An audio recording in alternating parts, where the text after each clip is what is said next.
I'm Ho-Sik from South Korea, Goshin University Gaspet Hospital and Transplantation Research Institute. Because of God's extra help, I'm presenting at this precious conference. I would like to the KSN for inviting me and the two professors who chaired it. Today's topic is renal, hepatic, and crosstalk.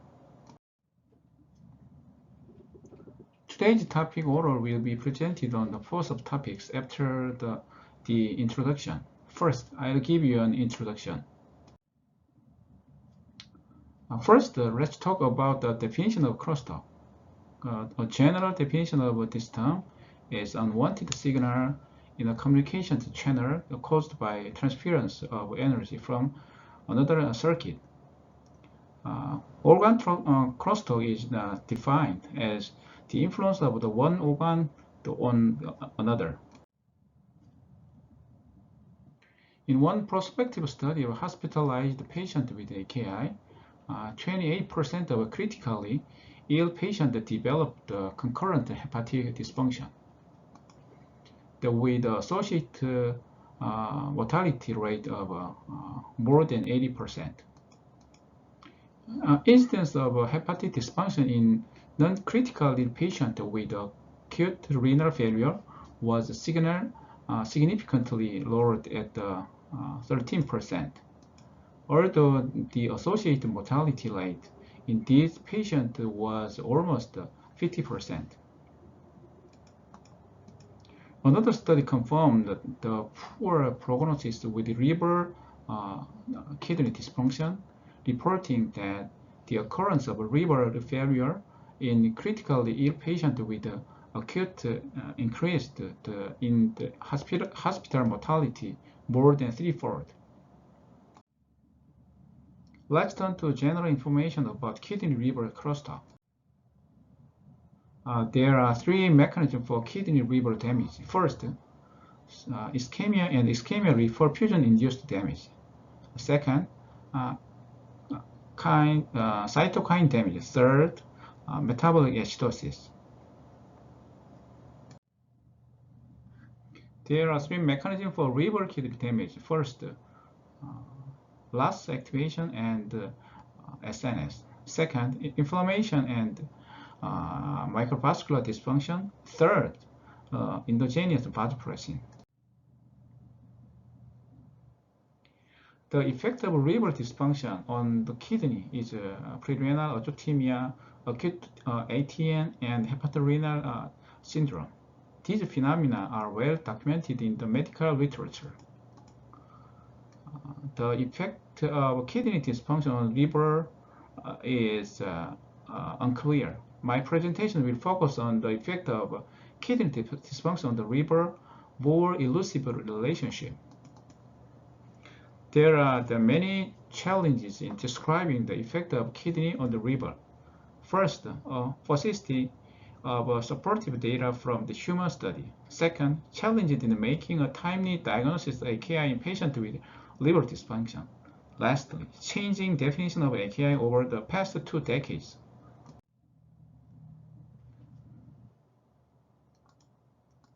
Kidney organ crosstalk is believed to be contribute to AKI-related mortality, because mortality and morbidity rate associated with AKI have remained unchanged over recent years.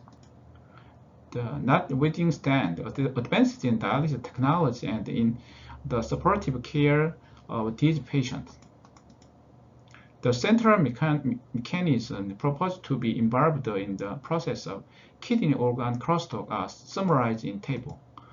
First, systemic effect of AKI. Second, local and systemic inflammation. Lastly, effect of renal replacement therapy.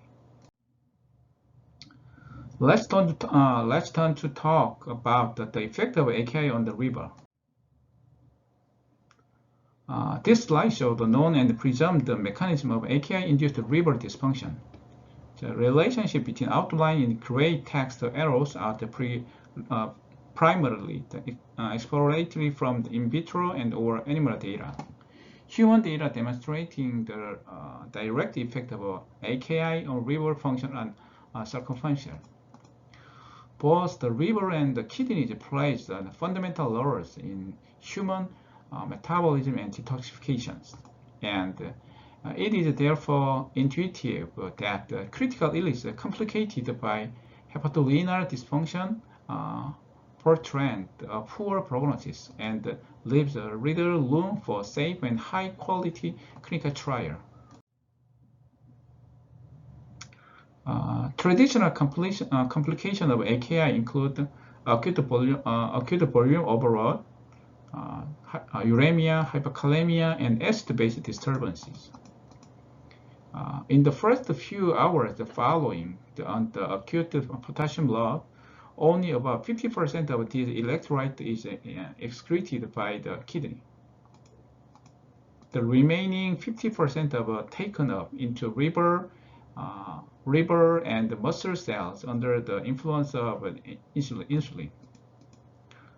Thus, while an acute increase in serum potassium concentration does not affect the liver function per se, AKI-induced liver dysfunction may exacerbate potassium dysregulation and precipitate life-threatening hyperkalemia. 90% of patients having end-stage kidney disease demonstrate abnormalities of the hepatobiliary system under necropsy. Oligoauric AKI could also cause hepatic congestion by way of precipitating the acute cardiac dysfunction. Acute renal cardiac syndrome, also as known as cardiorenal syndrome type 3, is not uncommon in critically ill patients. Cardiorenal syndrome type 3 could result from surgery-associated AKI, glomerulonephritis, rhabdomyolysis, and contrast-induced AKI. Uremic toxin is a pro-inflammatory cytokine produced during the course of AKI alters the expression of enzyme and transporters that are primarily located in the liver and intestine. Cytochrome P 450 enzyme system is found primarily in the liver cell and accounts for about 75% of the body's total drug metabolism. This makes the issue of altered drug dosing in AKI the clinically relevant concern. While drug excretion occurred through both bile and urine, moderate to severe renal impairment does not appear to impair the clopidogrel's efficacy or increasing bleeding tendency. However, no information is available from the randomized clinical trial in patients having AKI. Due to considerable experience with the use of clopidogrel in clinical practice and the lack of data regarding prasugrel and ticagrelor, clopidogrel is often the preferred antiplatelet agent in patients requiring hemodialysis.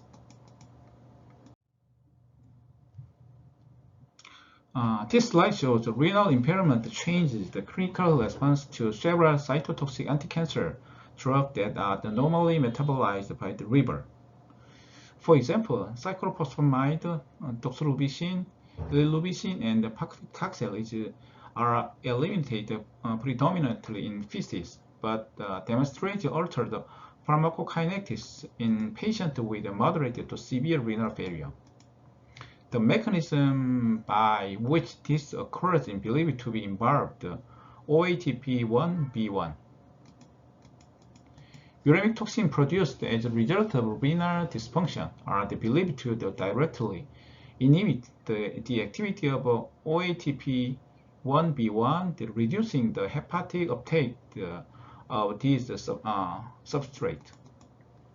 Since OATP1B1 mediated hepatic uptake is believed to be the limiting step in the clearance of this oncology agent, patients with AKI or CKD are at risk for drug toxicity when they are exposed to this agent.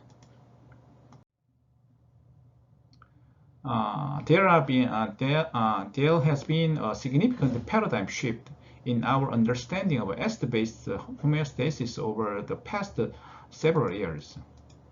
The conventional views was centered on the renal excretion of hydrogen ion via glutamine-derived ammonium. However, it is now widely accepted that both the liver and the kidneys are indispensable regulators of acid-base balances. Protein catabolism is an alkalizing process, and hepatic urea synthesis irreversibly removed the bicarbonate ions generated during protein breakdown. Hepatic ureagenesis is responsive to blood pH, and acidosis decreases hepatic urea synthesis. This results in bicarbonate sparing and normalized blood pH. Furthermore, acid causes bicarbonate, ammonium, which is ordinarily incorporated in the urea during the ureagenesis, to be diverted via glutamine and extracted into urine. This mechanism does not utilize the bicarbonate, yet it removed acid from the body. Acidosis secondary to hepatorenal dysfunction can lead to the profound derangement in the glutamine metabolism. Glutamine is the most abundant amino acid in the blood, and the loss of kidney's ability to clear acid causes an acute increase in arterial glutamine concentration and a decrease in the total hepatosplenic glutamine concentration. It is difficult to isolate the effect of AKI-induced metabolic acidosis on protein metabolism. Chronic acidosis, in contrast, has been shown to decrease albumin synthesis in the liver while increasing the producing of ammonia in the kidney. While major gluconeogenic enzymes are located in the proximal nephron, enzyme glycolysis are mostly active in the distal nephron segment. The process involved the enzymatic breakdown of the glucose 6-phosphatase to release the glucose into the circulation. Since it requires specific enzyme, it only occurs in the liver and to a lesser extent in the renal cortex. The kidney produces 20% of the body's glucose at rest, with progressively increasing contributed to the gluconeogenesis during fasting. As much as 40 to 50% of the body's glucose is produced from lactated in the proximal tubes of the kidney during the prolonged starvation. Conversely, non-diabetic patients experiencing renal failure are prone to developing hypoglycemia. Altered glucose metabolism in the critically patient with AKI is a major determinant of the systemic glucose and lactate concentration and strongly associated with increased mortality. This is a substantial evidence that the AKI induced a low-grade systemic inflammatory state characterized by altered biochemical profile in the table. For example, the interleukin 6 and TNF-alpha, interleukin 17A, interleukin 10, the vitamin D, etc.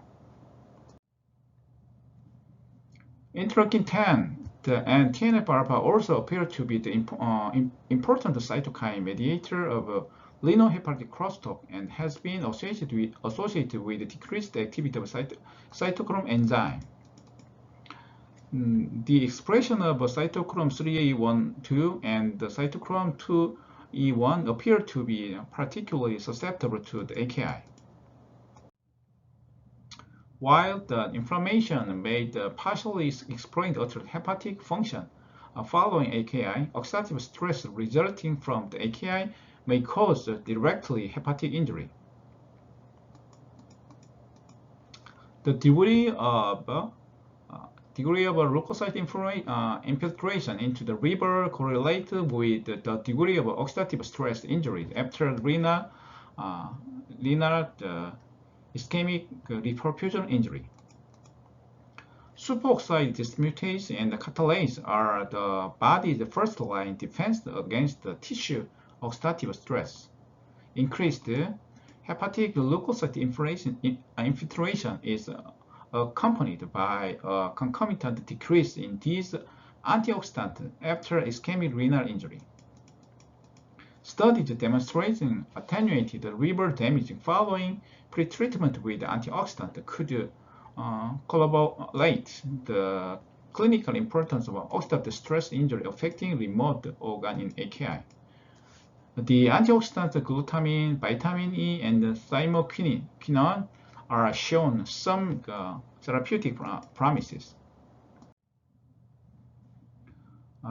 Let's start to talk about the incremental compromise of the immune system. Acute liver failure results in the reduced complement level and impaired the phagocytic function, causing bacterial infection is up to 80% of these patients. Patients with acute and chronic liver failure and liver cirrhosis are also at increased risk of infection due to gut dysbiosis and bacterial dislocation. Factors postulated to contribute to increased infection rates in patients having kidney dysfunction include inflammation, acidosis, high systemic concentration of uremic toxin, volume overload, and the need for indwelling hemodialysis catheter. There is less direct data to support the link between the AKI and the immune dysfunction in humans. Patients with AKI do develop the higher rate of infections following trauma and cardiac surgery. In patients with cirrhosis and the hepatorenal syndrome, the instance of the bacteria, pneumonia, and urinary infection closely correlated with the severity of the AKI.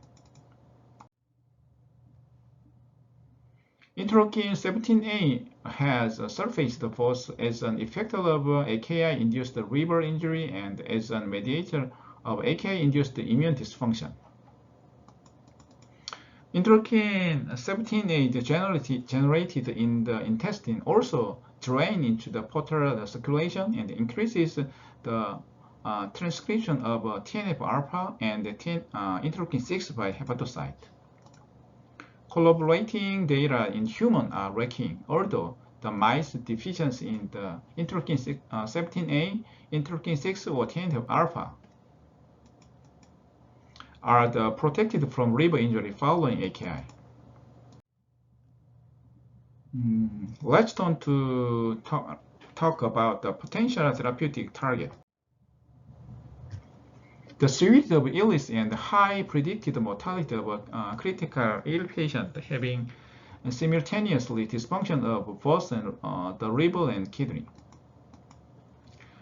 makes a randomized controlled trial in this patient population unlikely in the near future. As the time of the writing,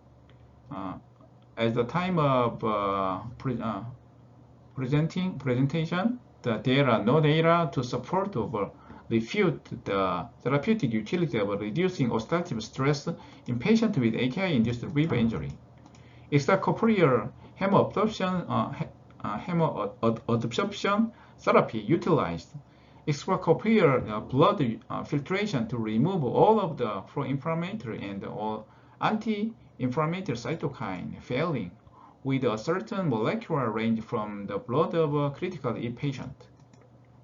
Randomized clinical trials demonstrating its effectiveness remain sparse.